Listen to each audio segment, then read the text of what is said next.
బిడ్డ లచ్చమా నన్నిచ్చిన దేవుడేమో నాకాకు జింపినాడు నాట ముగిసిందని నన్ను పైకి పిలిచినాడు నువ్వు కాశీకి పోయినా గాని నా కొడుకా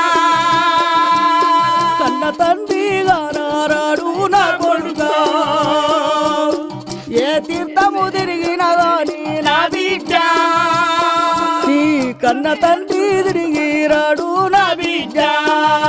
పెద్ద కొడుక అయినయ్యా నా తొలసూరు కొడుకువు ప్రేమగల్ల పెద్ద కొడుక అయినల్లా నిన్ను పౌరంగా